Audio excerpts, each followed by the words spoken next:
একটু ভাবেন, দাদা চলে গেল, বাবা চলে গেল, মামা চলে গেল, আমাকেও চলে যেতে হবে। মাঝে মাঝে কবরস্থানে যাবেন, যে একটু দেখবেন এই কবরস্থানে শিশুরা শুয়ে আছে, কিশোররা শুয়ে আছে, আপনার মতো তাগড়া যুবকরা শুয়ে আছে, ওদেরও রক্ত গরম ছিল আপনার মতো। আজ ওরা নাই, সব শেষ, আপনাকেও যেতে হবে। এই কবরে আমাদেরকে যেতে হবেই, কবরের প্রশ্নের উত্তর দিতে হবে। চিল্লায় বলেন ঠিক কিনা? কবরে প্রথম প্রশ্ন করা হবে, মার রব্বুক, তোমার রবের নাম কি? আমাদের রব কে? ওমা দীনুক, তোমার ধর্মের নাম কি? আমাদের ধর্মের নাম কি? বিশ্বনবীর চেহারা দেখিয়ে বলা হবে, এই লোকটাকে তুমি চিনো কিনা? চিনি না আমরা? চাঁদের চেয়ে সুন্দর তুমি, নবী আমার কমলিহি ওয়ালা, দু জাহানের বাদশাহ তুমি, প্যারা নবী সাল্লাল্লাহু আলা, দু জাহানের বাদশাহ তুমি, প্যারা নবী সাল্লাল্লাহু আলা, চাঁদের চেয়ে সুন্দর তুমি, নবী আমার কমলিহি ওয়ালা। সুবহানাল্লাহ পড়ে। আমাদেরকে জিজ্ঞেস করা হবে, রবকে বলবো আল্লাহ, ধর্ম কি? বলবো ইসলাম। এই লোকটারে চিনো নাকি? আমরা বলবো চিনি, আমাদের প্রাণের নবী মুহাম্মদ সাল্লাল্লাহু। তিনটা প্রশ্নের উত্তর করতে পারলে এডিশনাল আর একটা প্রশ্ন, ওমা ইলমুক। এই তিনটা প্রশ্নের উত্তর জানলা কেমনে? নকল করছো নাকি? বাংলাদেশে নকল আছে না নাই? কোথায় নকল করে? হ্যাঁ, কিছু লিজেন্ড আছে দেখি, একেবারে জামার ভিতরে নকল, টুপির ভিতরে নকল, স্কেলের ভিতরে নকল, মৌজার ভিতরে নকল, আছে না নাই? কথা বলেন। ফেরেশতারা বলবে, তুমি তিনটা প্রশ্নের উত্তর করলে কি করে? আপনাকে বলতে হবে, আমি কোরআন থেকে শিখেছি, আমি হাদিস থেকে জেনেছি। চিল্লায় বলেন ঠিক কিনা? তখন ফেরেশতারা বলবে, আহলান ওয়া সাহলান, মারহাবান, কংগ্রাচুলেশন, তুমি উত্তর করতে পেরেছো। ইফসাহু লাহু কবরুহু ৭০ যিরান, আপনার কবরটারে ৭০ হাত লম্বা বানিয়ে দেয়া হবে। ইফতাহু লাহু বাবুন ইলাল জান্নাহ, জান্নাতের দিকে দরজা করে দেয়া হবে। ইউলবাসু মিন লিবাসিল জান্নাহ, জান্নাতের পোশাক পরিয়ে দেয়া হবে। আর বলা হবে, নাম কানাও মিল আরুস, বাসর রাতে কনেকে নিয়ে বর যেমনি শান্তির ঘুম, আরামের ঘুম দেয়, তুমিও ঘুম দাও, ঘুমাও।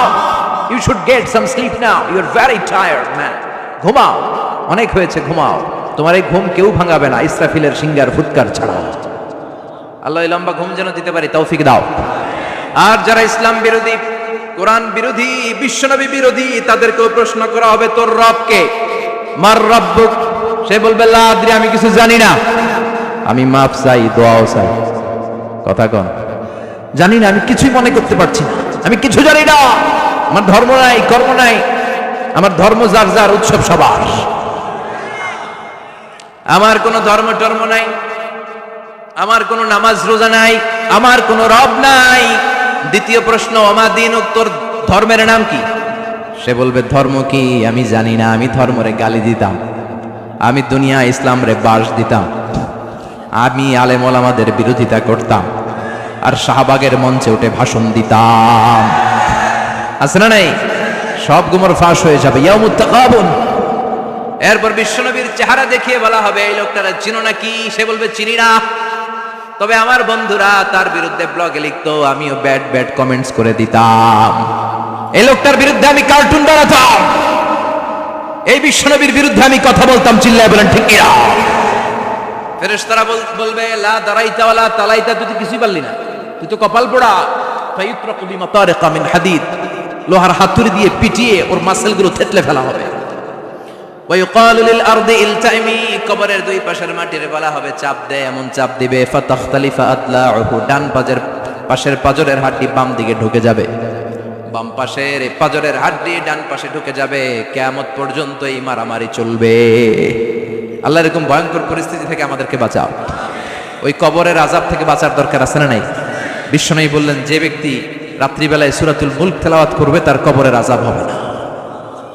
ইন্না হাযিহি সূরাতুন আযীমা মানিআতুন মিন আযাবিল কবর, এই সূরাটা এমন সূরা, সাধারণ কোন সূরা না।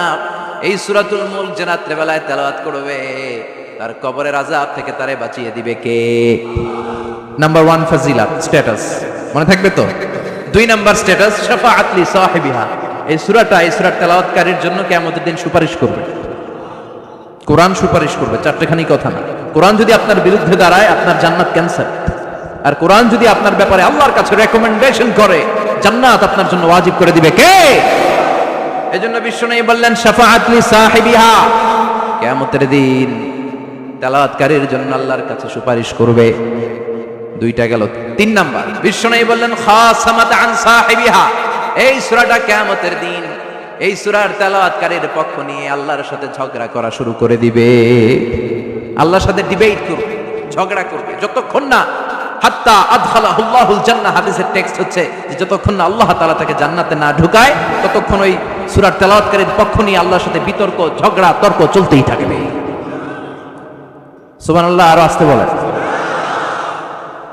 আবার বিশ্বনবী বললেন মান ক্বারা বিহা ফি লাইলাতিন ফাকাদ আকসারা ওয়া আতওয়াবা, রাত্রি বেলা এই সূরাটা যে তেলাওয়াত করবে পুরো রাত্রিটারে বরকতময় করে দিবে কে?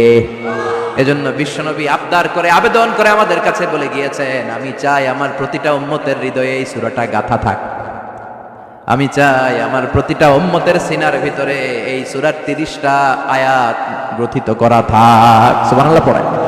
মাত্র 30টা আয়াত মুখস্থ করতে রাজি আছেন? এক মাসে কয়দিন? প্রতিদিন একটা করে আয়াত মুখস্থ করলে এই সূরা মুখস্থ করতে লাগবে কয়দিন? হ্যাঁ, হোমওয়ার্ক, এটা আপনাদের বাড়ির কাজ। যেহেতু ক্লাসে হোমওয়ার্ক দেওয়া যায় না, আরবিতে বলে আল ওয়াজিব আল মানজিলি। আমি গতানুগতিক তাফসীর করি না, আমি সমাজের খুঁতগুলো ধরে ধরে ডিসকাশনের মতো আমি করি। বিভিন্ন জেলায় যে ওখানকার ইয়াংদের সাথেও বসি, কথা বলি, এটাই আমার তাফসীর, এটাই কোরআনের এক্সপ্লেনেশন এন্ড ইন্টারপ্রিটেশন। এতেই মানুষ উপকৃত হয় বেশি। চিল্লা এখন ঠিক কিনা? তো এটা আপনাদের বাড়ির কাজ, মাইথার দিয়া বাসীদের বাড়ির কাজ। হায়াতে আল্লাহ বাঁচায় রাখলে আবার কখনো দেখা হলে জিজ্ঞেস করবো যে মুল্ক মুখস্থ হয়েছে কিনা। কে কে মুখস্থ করবেন না হাত তুলেন, সবাই করবেন। এবার কে কে মুখস্থ করবেন হাত তুলে আমার আল্লাহর দেখান। আল্লাহ তুমি কবুল করো। আরো জোরে পড়েন আমিন। হাত নামান। এই সূরাটা it's an eye opener for you, এটা আপনার চোখ খুলে দিবে। এই সূরাটা আপনার চোখকে খুলে দিবে, আপনার ঘুমন্ত বিবেককে জাগিয়ে তুলবে। এর ব্যাপারে আপনার যদি কোনো সাসপিশন থাকে, সন্দেহ থাকে, এই সন্দেহের পাহাড়কে ভেঙে এই সূরা চুরমার করে দিবে। চিল্লায় বলেন সুবহানাল্লাহ। আল্লাহ ডেকে বলে, গোলাম, কিছু কিছু নাস্তিক আছে আমারে খুঁজে পায় না, এরকম কপাল পোড়া নাদান নাস্তিক বাংলার জমিনেও আছে না নাই? এরা বলে আনসিন ইজ নাথিং, যেটা দেখা যায় না ওইটা মানি না, বলে না? Do you see the air in the atmosphere? বাতাসে, বায়ুমণ্ডলে যে বাতাস ঘুরে বেড়ায়, এটাকে তুমি দেখো তো মানো কেন? Why do you believe on that? Why do you believe on air? বাতাস বিশ্বাস করছ কেন? কপাল পোড়া নাস্তিকরা বাতাস মানে না, কথা কন। Do you see the bad headache someone feel in his head and he is shouting? মাথার ব্যথায়, মাইগ্রেনের পেইনে যখন কেউ চিৎকার করে তার মাথার ব্যথা দেখা যায়। আমার এখন প্রচন্ড মাথা ব্যথা যদি হয়, আপনারা দেখতে পাচ্ছেন তো, নাস্তিকরা কি মাইগ্রেনের পেইন বিশ্বাস করে না? মাথা ব্যথা বিশ্বাস করে কি করে না? বাতাস বিশ্বাস করে কি করে না? কয় আনসিন ইজ নাথিং, যেটা দেখি না ওইটা বিশ্বাস করি না, কপাল পোড়া। আল্লাহ ডেকে বলে, গোলাম আমার সৃষ্টির দিকে তাকা, আকাশের দিকে তাকা, বাতাসের দিকে তাকা, সাগরের দিকে তাকা। সাগরের মধ্যে আমি আল্লাহ আছি না নাই? বিশাল বড় বড় পাহাড়ের দিকে তাকা, ঝর্ণার দিকে তাকা, ঝর্ণার মধ্যে আমি আছি না নাই? ঝর্ণা ঝর্ণা ঝর্ণা রে, বলনা বলনা বলনা রে, কার বিরহে পাগল পাড়া তুই, কার মিলনে ফুল ফসলে ভরা রে তোর দুকুল বই, কার মিলনে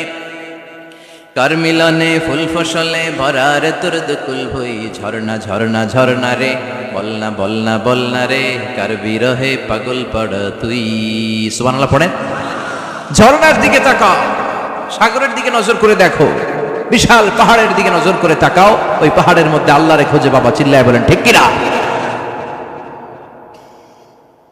ইরাকে এক নাস্তিকের জন্ম হয়েছিল, মাজুসি নাস্তিক, মুলহিদ। সে বলে বেড়াচ্ছিল আমি স্রষ্টায় বিশ্বাস করি না, কারণ স্রষ্টা দেখা যায় না। ইরাকের লোকেরা বলল আমাদের একজন ইমাম আছে, নাম নু'মান ইবনে সাবিত। কি নাম? নু'মান ইবনে সাবিত, যাকে আমরা ইমাম আল আযম আবু হানিফা বলে চিনি। সবাই বলল তুমি যে স্রষ্টারে খুঁজে পাও না, আমাদের ইমাম তোমারে স্রষ্টা দেখায় দিবে। সুবহানাল্লাহ পড়ে। সে বলল ঠিক আছে, তাহলে তোমাদের ইমামরা আসতে বলো। কবে? সামনের জুমাবারে ঠিক ভর দুপুরে, দুপুর 2টার দিকে জুমার নামাজের পরে আমিও আসবো, তোমার ইমামও আসবে, ডিবেট হবে। দেখি আমি স্রষ্টার বিপক্ষে আর তোমাদের ইমাম স্রষ্টার পক্ষে, দেখি কে জিতে যায়। এই ডিবেট দেখার জন্য হাজার হাজার মানুষ এসেছে ইরাকের কুফানগরীতে, হাজার হাজার মানুষ এসেছে। ওই নাস্তিকও এসেছে যে আল্লাহকে বিশ্বাস করে না, স্রষ্টাকে বিশ্বাস করে, সবাই এসেছে। আসে নাই শুধু ইমাম আবু হানিফা। নাস্তিক কয় তগো ইমাম ডরাইছে। কি বলে? তোদের ইমাম ভয় পেয়েছে। উনি এসেছেন 1.5-2 ঘন্টা দেরি করে। 1.5 ঘন্টা দেরি করে যখন উনি আসলেন, নাস্তিক বলে আপনার সাথে কোনো কথা নাই, আপনার তো সময়ের জ্ঞানই নাই, আপনার সাথে কিসের আলাপ? ইমাম আবু হানিফা বললেন আইন দিয়ে ওজর, আমার ওজর আছে। কি ওজর? তিনি বললেন আমি যখন ঘর থেকে বেরোই আমার বাড়ির সামনে বিশাল এক নদী পড়ে যায়, আর এই নদী পেরোতে আমার নৌকা ব্যবহার করতে হয়। আজকে এসে দেখি নৌকাও নাই, মাঝিও নাই, কিচ্ছু নাই, কিভাবে পার হবো? হঠাৎ দেখলাম নদীর পাশে বিশাল বড় গাছ, গাছটা হঠাৎ এমনি এমনি 2 টুকরা হয়ে গেল, গাছ থেকে বিশাল কাঠের তক্তা বের হয়ে গেল, তক্তাগুলো অটোমেটিক্যালি জোড়া লেগে নৌকা হয়ে গেল। এই নৌকা মাঝি ছাড়া সা করে আমার সামনে চলে এলো। আমি নৌকায় বিসমিল্লাহ বলে বসে পড়লাম। হঠাৎ নৌকা আমারে টান দিয়ে ওপারে নিয়ে এলো। তারপর আমি আপনার এই ময়দানে ছুটে এসেছি। এই যে গাছ কাটা, তক্তা হওয়া, নৌকা হওয়া, মাঝি ছাড়া চলা, এই প্রসেসিং হতে আমার 2 ঘন্টার সময় লেগেছে। I am extremely sorry for that, আনা আসিফ জিদ্দান, আমি দুঃখিত। নাস্তিক নেতা বলে তোকে ইমাম গাঞ্জা খাইছে। কি খাইছে? তোদের ইমাম মজনুন, জুন্না আলাই, মাথার তার সিরা নিয়ে যা। ইমাম আবু হানিফা বললেন ময়দানে আমারে গালি দিলেন কেন? পাগল বললেন কেন? তার সিরা বলে ডাকলেন কেন? মজনুন শব্দ ব্যবহার করলেন কেন? মার্জিত ভাষা ব্যবহার করতে শিখেন। নাস্তিক বলে কেমন কথা আপনি বলেন? শিক্ষিত মানুষ, দার্শনিক মানুষ, জ্ঞানী মানুষ, ইমাম মানুষ, কোন মানুষ ছাড়া, করাত ছাড়া বিশাল বড় বড় গাছ কাটা যায় নাকি? মিস্ত্রি ছাড়া তক্তা বানানো যায় নাকি? মিস্ত্রি ছাড়া তক্তা জোড়া লাগিয়ে এমনি এমনি নৌকা হয় নাকি? মাঝি ছাড়া পানিতে নৌকা চলে নাকি? ইমাম আবু হানিফা বললেন now you are on the right track. এই তো লাইনে আসছেন আমরা। এই লাইনে আনার জন্য তো এত গল্প, লাইনে আনার জন্যই তো এত স্টোরি আমি মেক করলাম। আপনার কথা থেকেই যদি ধরি, করাত ছাড়া গাছ কাটা যায় না, এমনি এমনি তক্তা হয় না, এমনি এমনি নৌকা হয় না, মাঝি ছাড়া নৌকা এমনি এমনি চলে না, তাহলে আকাশ কেমন করে এমনি এমনি হলো? জমিন কেমন করে এমনি এমনি হলো? দ্বীপ প্রহরের জলজলে সূর্যটা কেমন করে কিরণ দিল এমনি এমনি? আল্লাহু আকবার! কেমন করে নবমণ্ডল ভূমণ্ডল সৃষ্টি হলো? কেমন করে দিন শেষে রাত্রি আসে, রাত্রি শেষে দিন আসে? ওইটা যদি এমনি এমনি না হয়, মহাবিশ্বের এই সুন্দর বসুন্ধরার সব কিছু কেমন করে এমনি এমনি হয়? নাস্তিক কয় হায় হায়, আসলে তো আমি একটা উল্লুক্কা পাঠা, আসলেই তো আমি হাদারাম, এইভাবে তো ভেবে দেখি নাই। আসলে তো এগুলো এমনি এমনি হয় না। Someone is controlling everything in the world.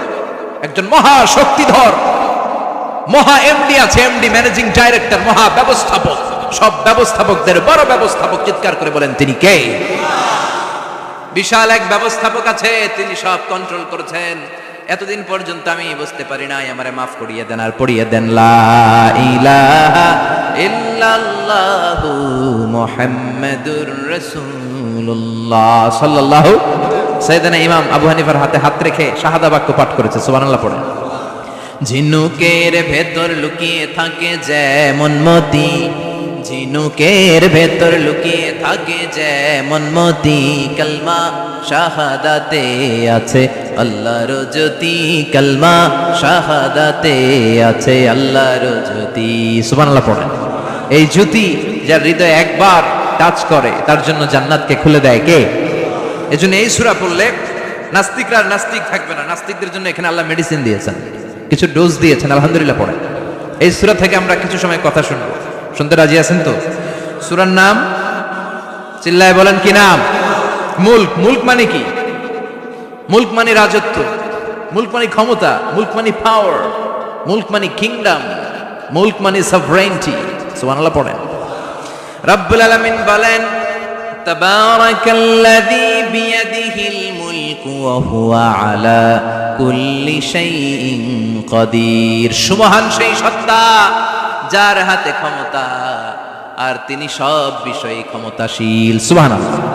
তাবারাকাল্লাযী বিয়াদিহিল মুলক, মহামহিম সে সত্তা, সুমহান সে সত্তা, বিয়াদিহিল মুলকু যার হাতে ক্ষমতা। ক্ষমতা কার হাতে? চিৎকার করে বলতে হবে কার হাতে? নাকি আমাদের হাতে? না সরকারের হাতে, পুলিশের হাতে, র্যাবের হাতে, মাশরাফির হাতে, হিরো আলমের হাতে? ক্ষমতা কার হাতে? ক্ষমতা শুধুমাত্র একজনের হাতে। চিল্লায় বলেন তিনি কে? আল্লাহর হাতে ক্ষমতা। আর তিনি হচ্ছেন সকল ক্ষমতার উৎস, centre of the all powers. সব ক্ষমতার উৎস কে? নাকি জনগণ? আমরা কিন্তু এটাই শিখি, এদেশে আমাদেরকে রাষ্ট্রীয়ভাবে শেখানো হয়, এটা রাষ্ট্রীয় কুফরি। সকল ক্ষমতার উৎস জনগণ নয়, সকল ক্ষমতার উৎস কে? উনি ক্ষমতার উৎস, তিনি ক্ষমতাশীল, মহা ক্ষমতাধর, তার ক্ষমতার সাথে কারো তুলনা হয় না। আমাদের কি ক্ষমতা আছে? কথা বলেন। বল্লা পোকার কামড় খাইছেন? হ্যাঁ, মৌমাছি কামড়াইছে? মৌমাছি কামড়াইলে চিল্লাচিল্লি শুরু করে, তো কি ক্ষমতা আছে আপনার? বল্লা কামড় মাইরা দেয় তো ওটা ধরে যে মার মইটাও পারি না। কুত্তায় কামড়াইলে আমরা কুত্তারে কামড়াইতেও পারি না। কথা বলেন। আমরা নাকি ক্ষমতার মালিক? পিছন থেকে কেউ যদি বলে হুজুর সাপ, মজা করে বলছি, এতই ভয় পাইছি। আসলে যদি ফাঁস করে আসতো সব দৌড়।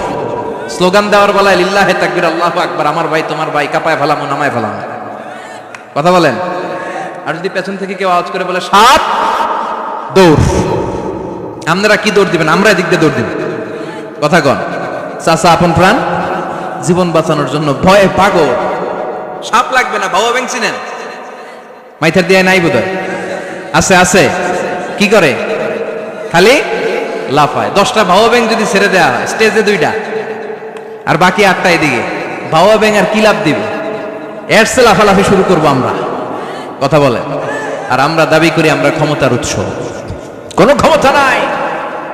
একবার ডায়রিয়া হলে 3বার টয়লেটে গেলে আর চেহারার দিকে তাকানো যায় না। কারে মাফ করে দে, আই মরে যাইও, আই হাইতান ন, আছে না নাই? তো পারবেন না কেন? আপনি না ক্ষমতার উৎস, আপনি না ক্ষমতার উৎস। আরে আপনার তো কোনোই ক্ষমতা নাই। খুলিকাল ইনসানু দাঈফা, মানুষকে দুর্বল থেকে দুর্বল করে তৈরি করেছে কে?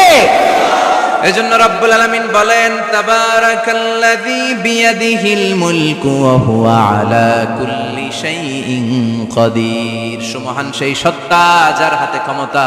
চিল্লায় বলেন ক্ষমতা কার হাতে? আমাদের হাতে কোনো ক্ষমতা নাই। আমরা হলাম দুর্বল। আমরা কি? দুর্বলের ঘরের দুর্বল। আমরা যখন জন্মেছিলাম দুর্বল। আমার ছোট্ট একটা মেয়ে আছে, আমি অবাক হয়ে থাকি যে আমিও তাইলে ছোটবেলায় এরকম ছিলাম।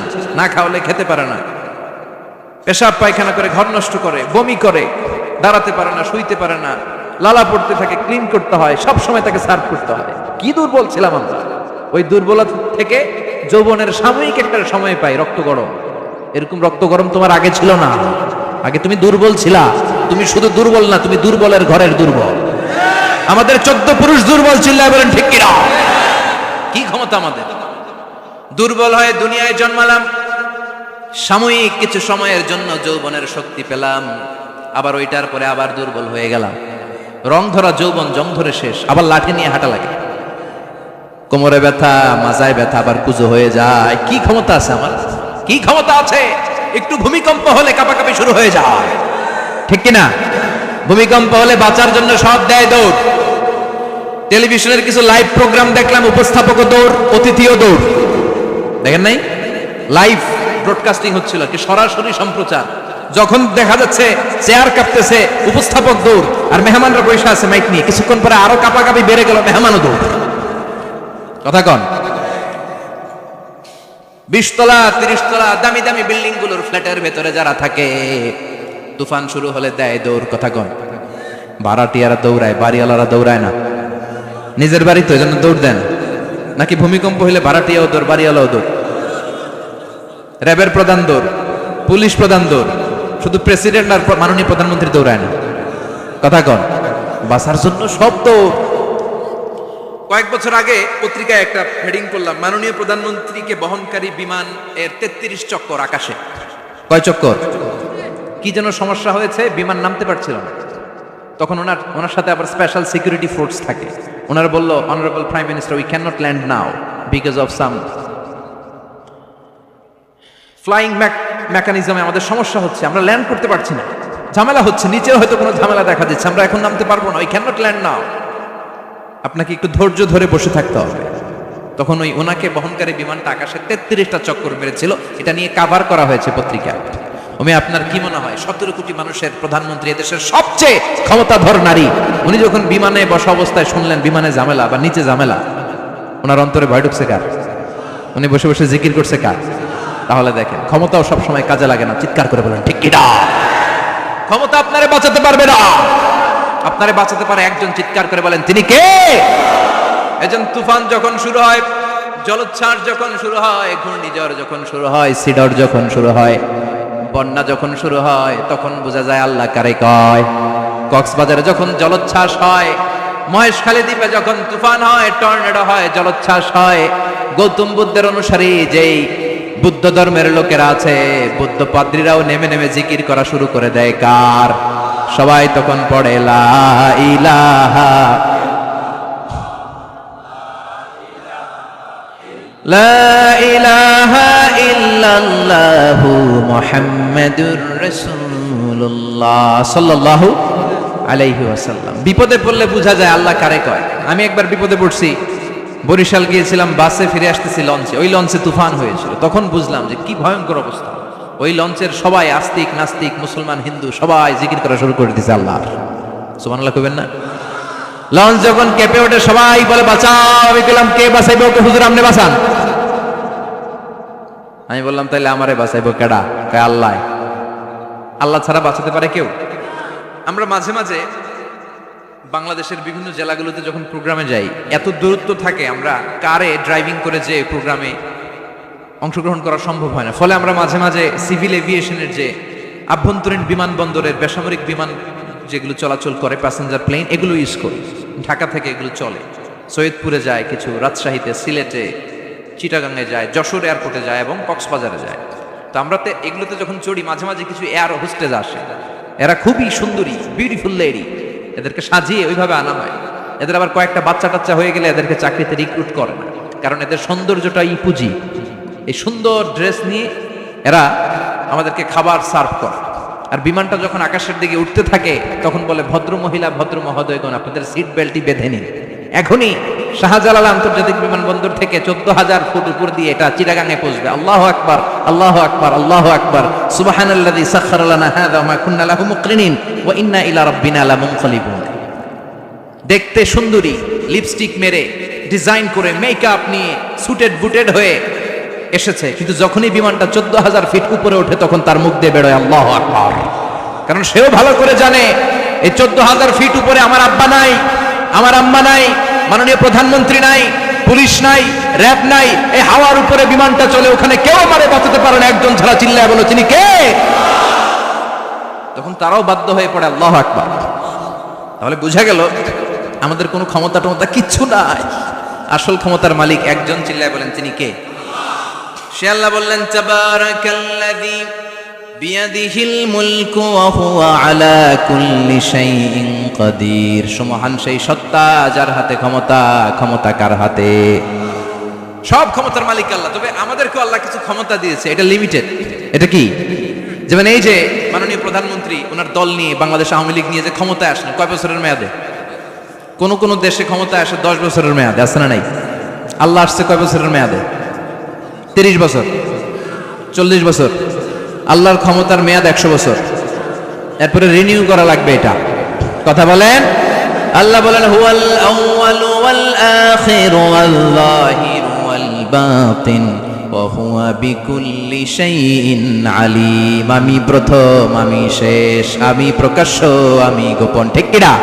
প্রথমে আল্লাহ আল্লাহ, শেষেও আল্লাহ আল্লাহ, আকাশে আল্লাহ আল্লাহ, জমিনে আল্লাহ আল্লাহ। সবাই পড়েন, প্রথমে আল্লাহ আল্লাহ, শেষেও আল্লাহ আল্লাহ, আকাশে আল্লাহ আল্লাহ, জমিনে আল্লাহ আল্লাহ। নিখিল জাহান গায়ে গুণগান, তার নামে গায় আমরাও গাহি। তাআলা হামদে বারি তাআলা, হামদে বারি তাআলা, হামদে বারি তাআলা। সুবহানাল্লাহ পড়েন। আল্লাহ বলে, আমার ক্ষমতা তোদের মতো 5 বছরের মেয়াদে না, 10 বছরের মেয়াদে না, 20 বছর, 30 বছরের মেয়াদে না, আমি চিরকালের জন্য ক্ষমতার চেয়ারে বসা। চিরকালীন মেয়াদ, সৃষ্টির সূচনার আগ থেকে তিনি আছেন, অনাদিকাল পর্যন্ত তিনি থাকবেন। তার ক্ষমতার মেয়াদ আনলিমিটেড মেয়াদ। চিৎকার করে বলেন ঠিক কিনা? আবার পৃথিবীর অনেক দেশে দেখবেন ডেমোক্রেটিক সিস্টেম, আমাদের দেশেও তো গণতান্ত্রিক সিস্টেমে ভোটাভুটির মধ্য দিয়ে ক্ষমতা আসে না, যাদেরকে ভোট দেওয়া হয় বেশি তারা ক্ষমতায় চলে যায়। আল্লাহ তো ভোটে আসছে ক্ষমতায়, কথা কন তো কেমনে আসছে? কারচুপি করে, কথা বলেন। আল্লাহ ভোটে আসা লাগে নাই, কেউ তাকে ভোট দেয়া লাগে না। আবার অনেক দেশে আছে মোনার্কি সিস্টেম, রাজতন্ত্র, রাজার পোলা রাজা, আল্লাহর বাপ ছিল রাজা, এই জন্য আল্লাহ রাজা, কথা বলেন না। আল্লাহ রাজতন্ত্রের সিস্টেমে আসে নাই। আবার অনেক দেশে আছে ডিক্টেটরশিপ, একবার ক্ষমতা পাইলে মাগার চেয়ার ছাড়ে না, আছে না নাই? 20 বছর 30 বছর চলতেই থাকে, আছে না নাই? আল্লাহ কি এই সিস্টেমে আসছে? আল্লাহর ক্ষমতার সাথে পৃথিবীর কারো ক্ষমতার কোনো মিল নাই, চিৎকার করে বলেন ঠিক কি না? আবার অনেক দেশে কোয়ালিশন করে ক্ষমতায় যেতে হয়, জোট করে। জোটের রাজনীতি এদেশে আছে না নাই? 4 দলীয় জোট, 10 দলীয় জোট, 14 দলীয়, 18 দলীয়, 20 দলীয়, মহাদলীয়, মহাজোট, সামনে হবে মহাজোট। কথা ঠিক কিনা বলেন? তো আল্লাহ কি এরকম জোট করে আসা লাগছে? কথা বলেন। তার মানে আল্লাহর ক্ষমতা আমাদের ক্ষমতা এক নয়। আবার পৃথিবীর অনেক দেশে গণ অভ্যুত্থানের মাধ্যমে অনেককে ক্ষমতা থেকে নামানো হয়, ঠিক কিনা? গণ অভ্যুত্থান হয় না, সেনাবাহিনীরা কু করে না, মিলিটারি কু করে ক্ষমতা থেকে নামায়। তো আমরাও যদি আল্লাহর বিরুদ্ধে একটা আন্দোলন করি, আল্লাহ তো নেমে যাবে, নামানো যাবে না? আচ্ছা, আমরা পারলাম না, জিনেরা যদি আমাদের সাথে যোগ দেয়, মানুষ জিন ভাই ভাই, আল্লাহর রক্ষা নাই, কথা বলেন, তাও পারা যাবে না। ফেরেশতারাও যদি কয় আমরাও মানি না, তাইলে তো শেষ আল্লাহর গদি। আল্লাহ বলে গোটা বিশ্বের সবাই মিলে যদি আমার বিরুদ্ধে আন্দোলনে নেমে যাস, আমার ক্ষমতার বিরুদ্ধে যদি মিছিল দেয়া শুরু করে দিস, আমার ক্ষমতার 1 ইঞ্চিও কমাতে পারবি না। সুবহানাল্লাহ পড়েন। এজন্য আল্লাহ বললেন তাবারাকাল্লাযী বিয়াদিহিল মুলকু ওয়া হুয়া আলা কুল্লি শাইইন কাদির। সুমহান সেই সত্তা যার হাতে ক্ষমতা, ক্ষমতা কার হাতে? আবার দেখবেন পৃথিবীর অনেক দেশের রাজা সিস্টেম, যেখানে বয়সের ভাড়া যখন নুজ্জ হয়ে যায়, 80-90 বছর বয়স হয়ে যায়, স্বেচ্ছায় ক্ষমতা ছেড়ে দেয়, ছেড়ে দিয়ে রিটায়ারমেন্টে যায়। কথা কন, শোনেন নাই মনে হয়? আছে না নাই? অনেক রাজা স্বেচ্ছায় ক্ষমতা ছেড়ে দিয়ে রিটায়ারমেন্টে যায়, বয়সের ভারে নুজ্জ। তো আল্লাহ তো ওই কবে থেকে ক্ষমতায়, বুড়ো হয়ে গেছে না? কথা কন, এখন আল্লাহর চলতে লাঠি লাগে, আগের মতো ক্ষমতা নাই, চোখে সানগ্লাস লাগে, পাওয়ারওয়ালা গ্লাস ছাড়া আল্লাহ মনে হয় দেখে না। কথা কন, যে ফেরাউনকে আল্লাহ সাগরের জলে ডুবিয়ে মারলো, যেই নমরুদকে আল্লাহ শেষ করে দিল, যেই কারণকে আল্লাহ শেষ করে দিল, সেই আল্লাহ আজও আগের ক্ষমতা নিয়ে ছেড়ে নাই। এজন্য বিয়াদিহিল মুলক, তার হাতে ক্ষমতা, ওহু আলা কুল্লি শাইইন কাদির। তিনি চাইলে সব করতে পারেন। তিনি রাজারে প্রজা বানাতে পারেন, প্রজারে রাজা বানাতে পারেন, ধনীরে গরিব বানাতে পারেন, গরিবরে ধনী বানাতে পারেন। তিনি সাগরকে মরুভূমি করতে পারেন, মরুভূমিকে দরিয়া করে দিতে পারেন। তিনি কে? ওয়া হুয়া আলা কুল্লি শাইইন কাদির। তিনি যেটা চান সেটাই করতে পারেন। চিল্লায় বলেন ঠিক কিনা? এরপর আল্লাহ বললেন আল্লাযী খালাকাল মাউতা ওয়াল হায়াতা লিয়াবলুয়াকুম আইয়ুকুম আহসানু আমালা ওয়া হুয়াল আজিজুল গফুর। সুবহানাল্লাহ পড়েন। আমরা বললাম আল্লাহ বুঝেছি আপনি সব ক্ষমতার মালিক, আপনি যা মনে চায় তাই করতে পারেন। আর আপনি কি কি করতে পারেন? আল্লাহ বললেন গোলাম, আমি মৃত্যুকে তৈরি করেছি, জীবনকে তৈরি করেছি, লিয়াবলুয়াকুম আইয়ুকুম আহসানু আমালা, এটা পরীক্ষা করার জন্য যে তোমরা কে কে দুনিয়াতে ভালো আমল করো। সুবহানাল্লাহ পড়েন। তিনি মৃত্যুকে তৈরি করেছেন, তিনি জীবনকে তৈরি করেছেন, লিয়াবলুয়াকুম, পরীক্ষা করার জন্য, আইয়ুকুম আহসানু আমালা, কে ভালো আমল করে। জীবন বানিয়েছে কে? মরণ বানিয়েছে কে? জীবন আর এই মরণ খেলার মাঝখানে একটা জিনিস থাকে, সেটার নাম হচ্ছে রূহ। সেটার নাম কি? রুহের স্রষ্টা কে? চিল্লায় বলেন। ইয়াসআলুনাকা আনির রূহি কুলির রূহু মিন আমরি রাব্বি ওয়া মা উতীতুম মিনাল ইলমি ইল্লা কালিলা। আল্লাহ বললেন নবী, লোকেরা আপনারা জিজ্ঞেস করে রুহু কারে বলে, আপনি লোকদের বলে দেন রুহু কেউ বানাতে পারে না। রুহু হলো আল্লাহর একটা অর্ডার, আল্লাহর আদেশে দেহে ঢুকে, আল্লাহর আদেশে বের হয়ে যায়, ঠিক কিনা? এই যে ছোট্ট বাচ্চাটার দেহের ভিতরে যে রুহু ঢুকলো, কে দিল? 120 দিনের আগে মানব শিশুর দেহের ভিতরে কিন্তু রুহের ফুৎকার হয় না। সহিহ বুখারীর বর্ণনা 40-40-40, 340-এ কত? কথা বলেন। প্রথম 40-এ থাকে নুতফা, তারপরের 40-এ হয় আলাকা, তারপরের 40-এ হয় মুদগা, sperm drop, blood clot and then the little flesh. ছোট্ট নাপাক পানি ছিলাম, শুক্রাণু ছিলাম আমরা। কি ছিলাম? শুক্রও ছিলাম না, শুক্রাণু, শুক্রের অণু। এক ফোঁটা শুক্রের মধ্যে 20 কোটি অণু থাকে, ওই 20 কোটির একটা ছিলাম আমি আর আপনি। সুবহানাল্লাহ, বাড়ি থেকে বলেন। ডিম্ব আমরা ছিলাম না, আমরা ছিলাম ডিম্বাণু। ডিম্বের এই ডিম্বাণু আর শুক্রাণু দুইটা মিলে আল্লাহ আমাদেরকে বানায় ফেললেন জাইগট, সেখান থেকে এমব্রয়ো, তারপরে আস্তে আস্তে ইনিশিয়াল স্টেজগুলো শেষে একটার পর একটা স্টেজ পার করে তিনি আমাদেরকে বানালেন আলাকা, সেখান থেকে মুদগা। আমাদের দেহের ভেতরে তিনি স্কেলিটন ভরে দিলেন, কঙ্কাল, মাথার স্কাল দিলেন, খুলি দিলেন, নাক কান গলা দিলেন, আমার রেসপিরেটরি সিস্টেম চালু করে দিলেন। কত ছোট ছিলাম আমি, ক্ষুদ্র ছিলাম আমি। ফালয়ানজুরিল ইনসানু মিম্মা খুলিকা, খুলিকা মিম্মাইন দাফিক। মানুষের উচিত তার সৃষ্টি প্রক্রিয়ার দিকে নজর করে তাকানো। বাবার পিঠ থেকে সবেগে নির্গত হওয়া পানি দিয়ে মায়ের পেটে তোমারে ঢুকায় দিল কে? নাপাক পানি থেকে ছোট্ট ব্যাঙ্গাচির মতো ছিলাম, জোকের মতো মায়ের জরায়ুর দেয়ালে লেগেছিলাম। সেখান থেকে বড় করতে করতে আমার রেসপিরেটরি সিস্টেম, আমার হেয়ারিং সিস্টেম, আমার সব সিস্টেমগুলো তিনি আমার দেহের ভিতরে সেট করে দিল। চিল্লায় কোন সুবহানাল্লাহ। 120 দিনের সার্টেন পিরিয়ড শেষে তিনি দেহের ভিতরে রুহের ফুৎকার দিলেন। দেয়া মাত্রই আমার রুহুতে ধপ ধপ ধপ শুরু হয়ে গেছে।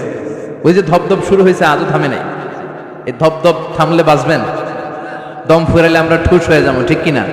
আয় রে মানুষ রঙিন ফানুষ, দম ফুরাইলে তবু তো ভাই কারোরই নাই একটুখানি। আয় রে মানুষ রঙিন ফানুষ, রঙিন ফানুষ, আয় রে মানুষ। সুবহানাল্লাহ বলেন।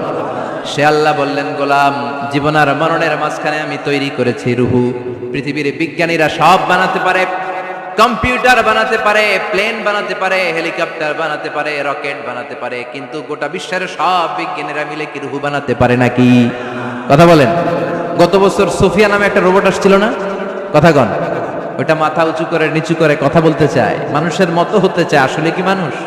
ওটার মধ্যে কি রুহু আছে? রুহু বানাইতে পারবে কেউ? এই রুহু নিয়ে যে কত গবেষণা, মুমূর্ষ রোগীদের উপর গবেষণা চালিয়েছে অনেক।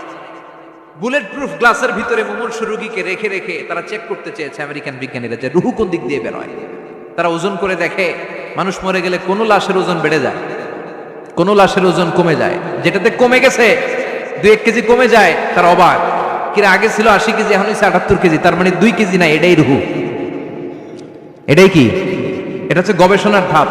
অনেকগুলো মডিউল তারা আনে, অনেক মুমূর্ষ রোগীকে গ্লাস ফিডিং করা, ইন্টেন্সিভ কেয়ারে রেখে তারা অবজার্ভ করে, আর অক্সিজেন মাস্ক খুলে দিয়ে তারা দেখে যে লোকটা ছটফট করে কিভাবে মরে। মরার আগে ওজন মাপ ছিল 80 কেজি, মরে গেছে পরে আবার ওজন দিয়ে দেখে 78 কেজি। কমছে কয় কেজি? বিজ্ঞানে কে পাইছে? সবাই কই কি পাইছে? কয় রুহু।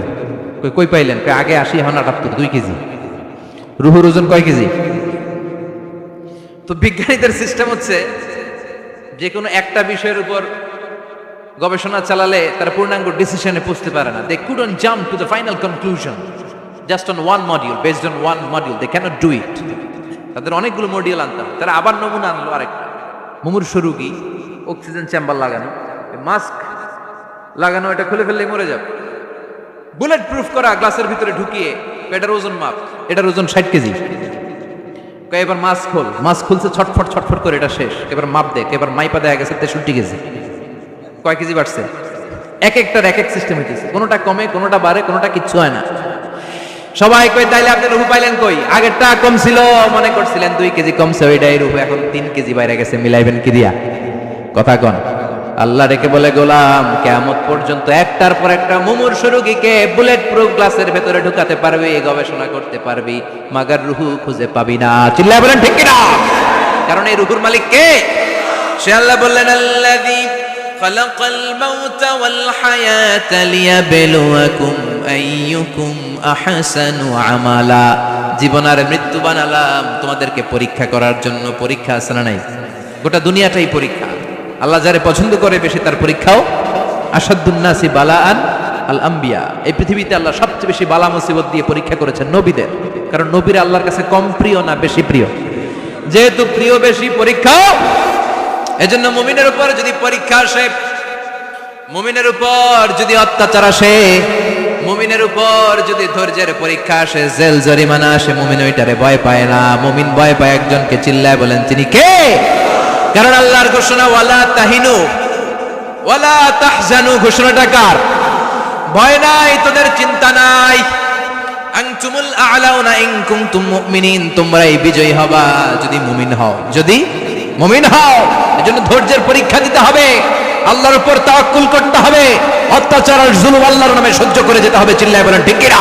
কারণ মুসলিমের সাথে আল্লাহ থাকে। মুসলিমের বদদুয়াকে বিশ্বনবী ভয় করতে বলেছেন, কারণ মুসলিমের বদদুয়ার মাঝে আর আল্লাহর মাঝে পর্দা থাকে। যারা দুনিয়ার বুকে জুলুম করে তাদেরকে ক্ষমতার মসনদ থেকে নামিয়ে দেয় কে? আর যারা মজলুম হয়, যাদের রক্ত দিয়ে জমিন ভেজে, তাদেরকে জমিনের ক্ষমতা দিয়ে দেয় কে? আর যারা রক্ত ঝরায়, ইতিহাস বলে তারা শেষ পর্যন্ত প্রাণ আর জান নিয়ে পালাবার জায়গাটা পায় না। চিল্লায় বলেন ঠিক কিনা? এজন্য মুমিন খুব ভালো করে জানে, রাত্রি যত গভীর হয়, সুবহে সাদিকের সময় কাছে আসতে থাকে। গর্ভবতী নারীর পেটের জ্বালা যন্ত্রণা, ব্যথার পেইন যত বাড়ে, নতুন মেহমান আগমনের সময় কাছে আসতে থাকে। তেমনি ইসলামের পক্ষের শক্তির উপর যদি অত্যাচার, অনাচার, স্টিম রোলার বেড়ে যায়, এটা প্রমাণ করে ইসলামের বিজয়ের সময় কাছে আসতে শুরু করেছে। চিল্লায় বলো ঠিক কিনা? এজন্য রাব্বুল আলামিন ডেকে বলেন, গোলাম লিয়াবলুয়াকুম আইয়ুকুম আহসানু আমালা, কে ভালো আমল করো, কে খারাপ আমল করো, এজন্য আমি জীবন মরণ তৈরি করেছি। চিল্লায় এখন ঠিক কিনা? এরপর আল্লাহ বললেন, ওয়ালাকাদ যায়্যানাস সামাআদ দুনিয়া বিমাসাবিহা ওয়া জাআলনাহা রুজুমান লিশ-শায়াতিন। সুবহানাল্লাহ বলেন। ওয়ালাকাদ যায়্যানাস সামাআদ দুনিয়া। মাইকম্যান কোথায়? সাউন্ডটা বাড়াও। এত দুর্বল কেন তোমার সাউন্ড? মনে হচ্ছে আমি মাইক ছাড়া কথা বলছি। সাউন্ডটাকে স্ট্রং করো। ওয়ালাকাদ যায়্যানাস সামাআদ দুনিয়া, I have beautified the closer sky with candles, with light and stars. আল্লাহ বললেন, আমি দুনিয়ার আকাশকে তারা দিয়ে সুশোভিত করেছি। আকাশে তারা আছে না নাই? এগুলো এমনি এমনি হয়েছে না? তৈরি করছে কে? বিশ্বাস হয়? কোনো সন্দেহ আছে? এখন তো লাইটিং ফাইটিং এর যুগে তারার যে কি সৌন্দর্য আমরা বুঝি না। আমরা যখন ছোটবেলা গ্রামে যেতাম, রাতের বেলা তারার মেলা, কি সুন্দর, একটার চেয়ে একটা সুন্দর। শুকতারা, ধ্রুব তারা, সপ্তর্ষিমণ্ডল, 7টা তারার একটা চেইন আছে, চিনেন এগুলো? কি সুন্দর তারা! এগুলো তৈরি করে রেখেছে কে? প্রথম আকাশের মহাশূন্যকে আল্লাহ এই তারকা দিয়ে বিউটিফাই করেছেন। ইটস এ ক্যান্ডেল, আল্লাহ সাজিয়ে রেখেছেন। আমরা খালি চোখে যেটা দেখি, এটা কিন্তু আকাশ না, এটা প্রথম আকাশ নয়। প্রথম আকাশ যে কত দূরে আমেরিকার নাসার বিজ্ঞানীরাও জানে না। খালি চোখে আমরা যা দেখি, এটা প্রথম আকাশের মহাশূন্য। এর অনেক অনেক অনেক উপরে প্রথম আকাশ। এরপরে দ্বিতীয় আকাশের মহাশূন্যের স্তর শুরু, এরপরে দ্বিতীয় আকাশ, তারপরে তৃতীয় আকাশের মহাশূন্যের স্তর শুরু, তারপরে তৃতীয় আকাশ। একটার চেয়ে আরেকটা বড়। প্রথম আকাশের চেয়ে দ্বিতীয় আকাশ কত বড় বলি? আপনার হাতের আংটিটা যদি সাহারা মরুভূমিতে আপনি ছড়ে ফেলে দেন, পুরো মরুভূমির তুলনায় আংটি যত ছোট, আল্লাহর দ্বিতীয় আসমানের তুলনায় আল্লাহর প্রথম আসমানটা ঠিক তত ছোট। একটার চেয়ে একটা বড়, একটার চেয়ে একটা বড়।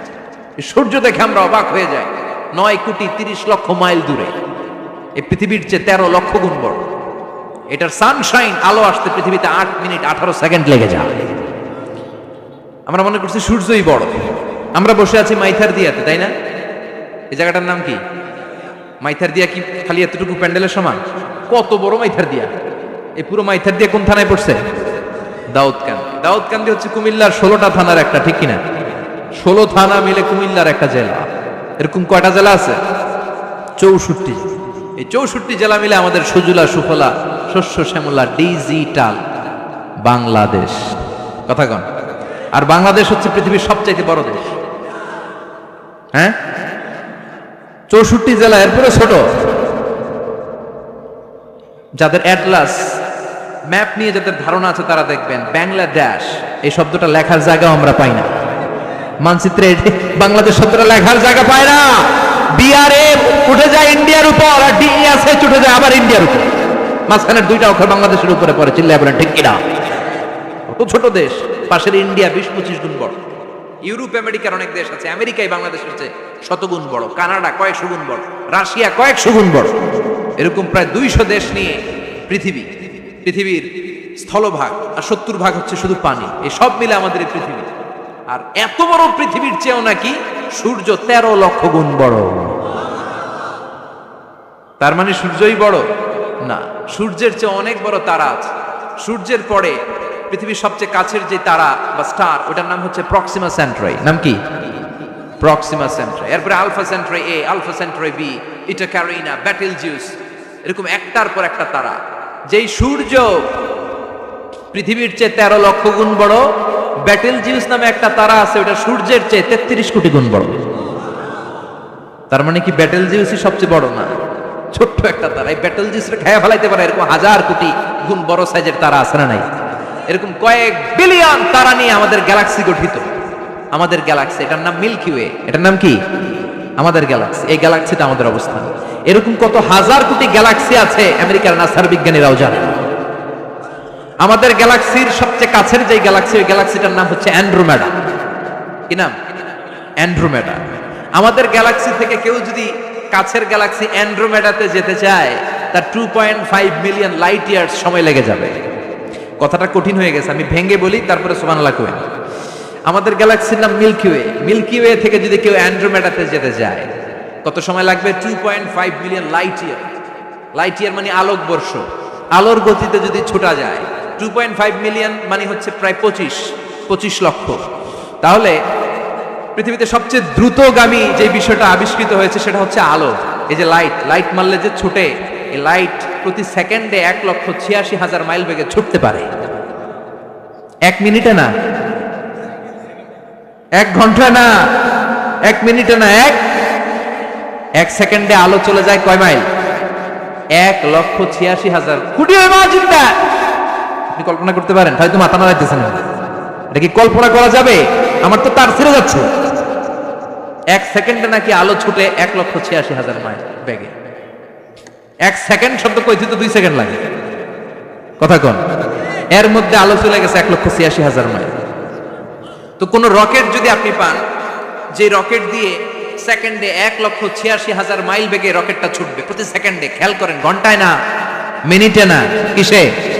সেকেন্ডে। যে রকেটটা সেকেন্ডে 1,86,000 মাইল বেগে ছুটবে, ওই রকেটটা দিয়ে আমাদের গ্যালাক্সি থেকে আমাদের পাশের গ্যালাক্সি অ্যান্ড্রোমেডাতে পৌঁছতে আপনার 25 লক্ষ বছর লেগে যাবে। সুবহানাল্লাহ বাড়িতে গিয়ে বললেন। এরকম বিশাল বিশাল তারা দিয়ে আমাদের আকাশটারে বিউটিফাই করেছে কে? এজন্য আল্লাহ বললেন, ওয়ালাকাদ যায়্যানাস সামাআদ দুনিয়া বিমাসাবিহা ওয়া জাআলনাহা রুজুমান লিশ-শায়াতিন। আমি এই দুনিয়ার আকাশটারে সুন্দর সুন্দর তারকারাজি লাইটের মতো সেটিং করে সুশোভিত করেছি। আবার এই তারকা দিয়ে আমি শয়তানদেরকে প্রহার করেছি। সুবহানাল্লাহ। শয়তানদেরকে আল্লাহ তারা মেরে আঘাত করে। সুবহানাল্লাহ বলেন। এরপরে এই সূরার প্রথম রুকুর শেষে আল্লাহ বললেন, ওয়াসিররু কাওলাকুম আও ইজহারু বিহি ইন্নাহু আলিমুন বিযাতিস সুদূর আলা ইয়ালামু মান খালাকা ওয়া হুয়াল লাতীফুল খাবীর। আল্লাহ বললেন, ওয়াসিররু কাওলাকুম, তোমরা যদি গোপনে কথা বলো, আও ইজহারু বিহি, কিংবা স্পষ্ট করে বলো, সব শুনে কে? আপনি যেমনি বলেন শুনবে কে? বলেনই নাই, শুধু মনে মনে ভাবছেন, শুনবে কে? সুবহানাল্লাহ কইবেন না? সাত আকাশের উপরে, আরশের উপরে তার অবস্থান, সাত জমিনের নিচে, কোনো গোপনতম প্রকোষ্ঠে, কোনো ছোট্ট বাক্সের ভেতরে যদি কোনো পিঁপড়া, পিপিলিকা নীরবে হেঁটে যায়, আল্লাহ বলে আমি ওই পিঁপড়ার হেঁটে চলার পায়ের আওয়াজটাও শুনতে পাই। এজন্য কেউ যেটা শুনে না, শুনে কে? এরপর আল্লাহ বললেন, হুয়াল্লাযী জাআলা লাকুমুল আরদা যালুলান ফামশু ফি মানাকিবিহা ওয়া কুলু মির রিজকি ওয়া ইলাইহিন নুশুর। সুবহানাল্লাহ বলেন। আল্লাহ ডেকে বললেন, গোলাম, তোমাদের জন্য জমিনটারে আমি বিছানা বানিয়েছি।